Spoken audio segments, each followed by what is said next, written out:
Hello friends, ఈరోజు మనం కారపూస చేసుకుందామండి. ఈ కొలత ఏంటంటే, నేను ఒక పెద్ద గ్లాస్తో పప్పు వేసుకున్నాను. అందులో చిన్ని గ్లాస్తో బియ్యం వేసి మిక్సీ పట్టేసాను. ఈ పిండి మనం ఇంట్లో చేసుకున్న పిండి అనమాట, శనగపిండి బయట కొన్నది కాదు. దాంట్లో నేను కొంచెం ఉప్పు, కారం అంతే. ఇంకేమి జీలకర్రలు అలాంటివి వేస్తే అది సన్నపూస కదా, దాంట్లో నుంచి దిగదనమాట. ఇది కలుపుకొని ఎలా కలుపుకోవాలో నేను చూపిస్తాను. ఈ కలుపుకునే విధానం అంతాను ఫస్ట్ ఇదంతా ఇలా పట్టించేసాక అప్పుడు మనం చూసుకుందాం. ఇదిగో చూడండి, ఇలా కలపాలి.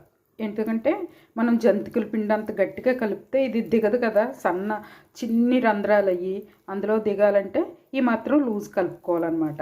అప్పుడు మనం పూస వేసుకోవడానికి ఈజీగా వచ్చేస్తుంది.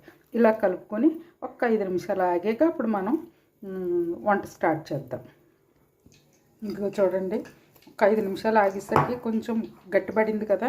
ఇప్పుడు మనం ఇది ఈ జంతికల గొట్టంలో వేసేసుకుందాం.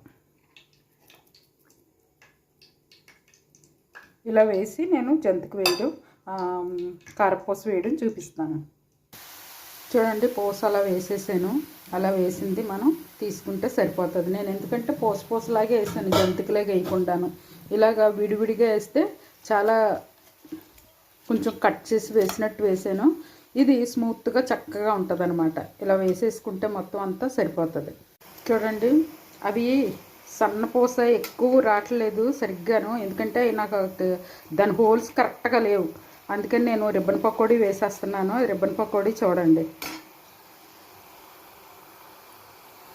ఇదిగో చూడండి, కొంచెం కారపూస వేసాను, కొంచెం ఆకు పకోడీ వేసాను. ఇది ఇలా చేసుకుని మీరు తింటే చాలా బాగుంటుంది. కరివేపాకు అంతా అన్ని చోట్లకే వస్తుంది. ఇలాగ మనం చేసుకుంటే చాలా ఇంట్లో శ్రేష్టం కదండి, బయట కొని కన్నా. చూడండి ఎంత క్రిస్పీగా ఉన్నాయో, చాలా క్రిస్పీగా వచ్చింది. చూడండి, చాలా క్రిస్పీగా వచ్చింది. ఇలా చేసి మీరు తిని నాకు కామెంట్ రూపంలో తెలియజేయండి. ఓకేనండి, బాయ్. మరొకటి ఇష్టం మళ్ళీ కలుసుకుందాం.